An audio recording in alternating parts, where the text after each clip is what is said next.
Welcome back, everybody. Matt the Man here. Hope you're doing well. Now, last week was the 20th anniversary of the Chronicles of Narnia, The Lion, the Witch, and the Wardrobe. I remember 20 years ago, I was a sophomore in high school, just about to finish up the first semester. And I went and saw this. I had never read the book, the Narnia book.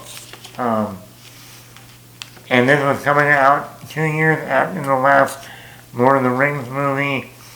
And then Harry Potter was still going on. We just got Harry Potter and the Goblet of Fire about a month prior in November of '05. So we were still in that fantasy hysteria, if you will, between Lord of the Rings, between Harry Potter. Now we get Narnia. And, it was all the hype. And I remember, not reading the books, but going in blind to see this. And I was completely blown away. And this is a guy coming off of Lord of the Rings and Harry Potter.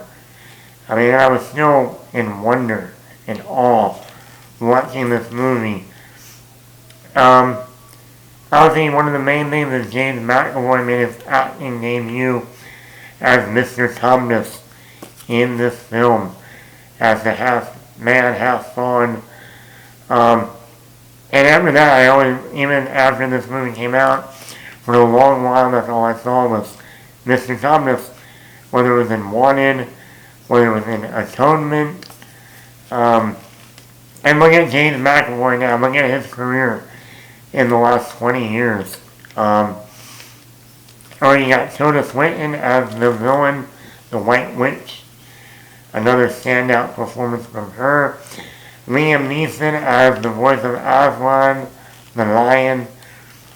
Another iconic, role for Liam Neeson. That once again before he became the action star that he's become known for now. Also, this movie had a great mix of CGI. And at the time that this movie came out, the CGI was unbelievable.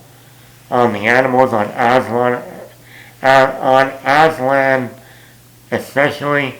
Now you go back and watch it 20 years later, you start to see some of the CGI doesn't look as good. But compared to some movies nowadays, the CGI still looks better 20 years later than it does on movies coming out today. So, there's that. And it also uses a lot of practicals too. Really, when you go back and watch it, there's a lot of practical people in makeup and costumes wearing prosthetics. So they definitely had a great mix of CGI when it was really needed, like on Aslan, or the other animals like polar bears, or the beavers. I love the sense of wonder of this movie. Especially when the little girl, Georgie Henley, I think her name is, the actress, goes into the wardrobe, into Narnia, for the first time. It's, the snow, he goes up to the light, and that was like one of the most iconic scenes, or shots at the time. That was on all the posters, all the standees in the movie theaters, was the little girl standing looking up at the light post in the snow. And it just gives you this sense of wonder. I love the music in this movie, the theme for the Narnia theme. It's great. It has its own character. Like every time you hear that music, you know exactly it's from Narnia. And I kind of like the Harry Potter theme. When you hear that Harry Potter theme, you know that's Harry Potter no matter where you are. This movie had a lot of dark moments. The whole, sacrifice, killing of Aslan. That was dark. Even back then I remember going, this is pretty dark. This is also a guy about to go see the new King Kong movie a week later in December of 2005. And I'm going to do a podcast on that one, don't worry. But once again, we were just coming off of the Lord of the Rings movies that had a lot of dark moments. You're also coming off of the last two Harry Potter movies, Prisoner of Azkaban with the Dementors, and then Goblet of Fire with introducing Lord Voldemort in the graveyard scene. So it was like, okay, we can, and this is a Disney movie, Narnia. So, and this is what Disney actually made and used adult material and adult themes and made them dark. And they knew that people could handle it. Kids could handle it. Also having the siblings argue and fight and call each other names like normal siblings stuff, that's something Disney would do back then.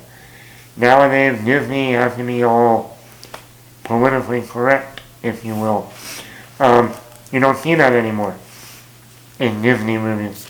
And even the final battle, that final battle is pretty epic for, once again, a Disney film more geared toward kids. It's like the last 25 to 30 minutes of that battle lasts. And pretty long battle. Now, is it as good as the battle in Return of the King? No. Or the Two Towers? No. But at the time, it was one of the highlights of the film. And it still holds up. You think with the practical and CGI mix in there. And it's about and it was a pretty long movie. 2 hours and 20 minutes. Now once again, we were coming off of Harry Potter, the first 4 Harry Potter movies, that were all 2.5 hours or more. We were coming off of Lord of the Rings, which is almost 3 hours or more. And then even that first Pirates of the Caribbean was 2.5 hours. A year and a half prior. So, back then they still made movies.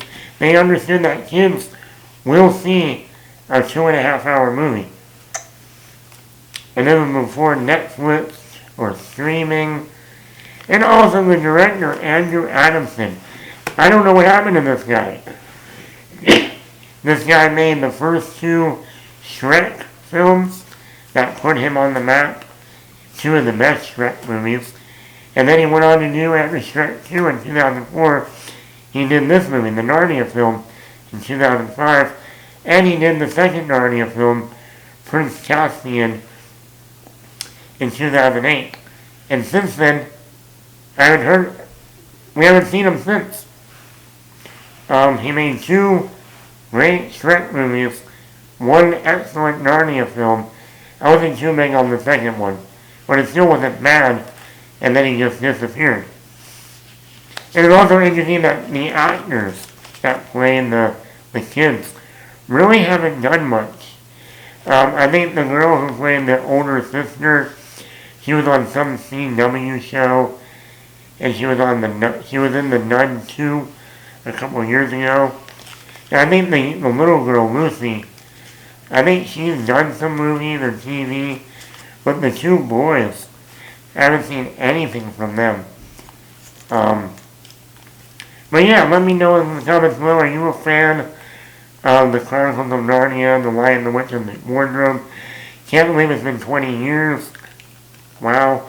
I know they're rebooting Narnia for next year, directed by Greta Gerwig. We'll see how that turns out. But let me know in the comments below, are you a fan of the Chronicles of Narnia, The Lion, the Witch, and the Wardrobe? Is this one of your favorites back then, or still is? Hit that like button, hit that subscribe button, leave a comment, Matt the Bat.